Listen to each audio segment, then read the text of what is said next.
السلام علیکم دوستوں میں افتخار رفیع اور آج میں آپ کو اپنی کتاب چکر چولہے سے ایک اور مضمون سنانے جا رہا ہوں جس کا عنوان ہے پہلا روزہ۔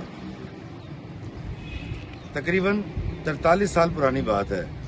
ہم 9 سال کے تھے جب اماں نے ہمیں سحری کے وقت جگایا اور روزہ رکھوا دیا۔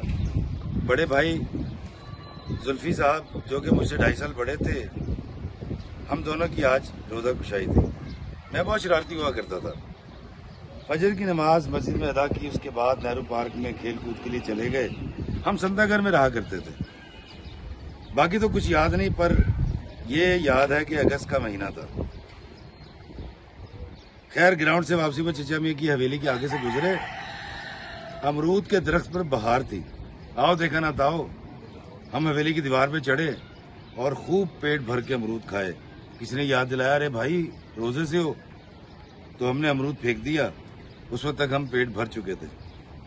6 بجے کے قریب سورج نکل آیا تھا۔ ہم گھر پہنچے، اماں غصے میں بھری بیٹھی تھی۔ ہم تاڑ چکے تھے۔ ہم نے اماں کے تیور دیکھے، معافی مانگی اور چپ کر کے سو گئے۔ دوپہر 1 بجے کے قریب ہمیں ظہر کی نماز کے لیے جگایا گیا۔ ہم ظہر کی نماز کے لیے نکلے۔ پیٹ میں چوہے دوڑ رہے تھے، پر ہمیں کچھ کھانا نہیں تھا کیونکہ ہم تو روزے سے تھے۔ مسجد سے واپسی پر گھر کے پاس ایک خالی پلاٹ میں آسمانی جھولے عارضی طور پر لگائے گئے تھے۔ یہ جھولے والا ہر عید سے پہلے آیا کرتا تھا اور عید کے بعد کسی نامعلوم منزل کی طرف چلا جاتا۔ جھولے والے کی آمد سے ہم اندازہ لگا لیتے کہ عید آنے والی ہے۔ وہ جھولے والا چورن بھی بیچا کرتا تھا۔ ہماری عادت ہوا کرتی تھی کہ آتے جاتے چورن کی چٹکی بھر کر منہ میں ڈال لیا کرتے تھے، اور اس دن روزے کی حالت میں ہم نے ایسا ہی کیا۔ جھولے والے کی نظر بچا کر کالے چورن کی ایک چٹکی بھری اور منہ میں ڈال لی۔ پھر یاد آیا کہ ہم تو روزے سے ہیں، تو تھوک دیا۔ بھوک اور پیاس کی شدت نے ہمیں اثر سے پہلے ادموہاں کر دیا۔ امی پہلے تو ہمیں ململ کا گیلا کپڑا کر کے اڑاتی رہیں، اور جب ہماری حالت غیر ہونے لگی تو اماں نے گھبرا کے کہا، افی بیٹا جا نہا لے، طبیعت سنبھل جائے گی۔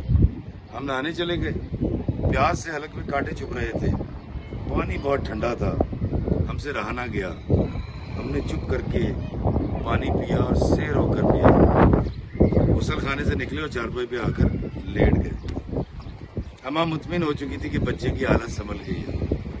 عصر کی نماز کے لیے مسجد کا رخ کیا۔ گرمی بہت زیادہ تھی، حبس اتنا زیادہ تھا کہ سانس لینا محال تھا۔ مسجد سے گھر پہنچنے تک بھوک اور پیاس کی شدت نے ہمیں ایک بار پھر نڈھال کر دیا۔ ابا ہمارے ایک چھوٹے سرکاری ملازم تھے۔ گھر میں ایک چھت کا پنکھا تھا جو شاید انگریزوں کے دور کا تھا۔ جب حویلی کی دوسری منزل پہ ہم رہا کرتے تھے پرانی حویلی تھی، لکڑی کی بلیوں کی چھت ہوا کرتی تھی۔ جب پنکھا چلتا تو سارے گھر میں گڑگڑاہٹ پیدا ہو جاتی۔ اس قدیمی پنکھے کی گرم ہوا بھی جب کارگر ثابت نہ ہوئی تو اماں نے ہمیں اور زلفی بھائی کو نانی ماں کے گھر منتقل کر دیا۔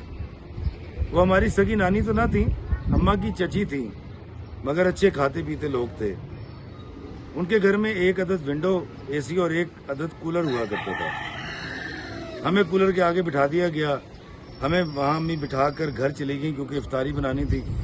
آخر آج افی میاں اور زلفی میاں کی روزہ کشائی تھی۔ کولر کی ٹھنڈی ہوا نے ہمیں تر و تازہ کر دیا اور ہم بے چینی سے مغرب کی اذان کا انتظار کرنے لگے۔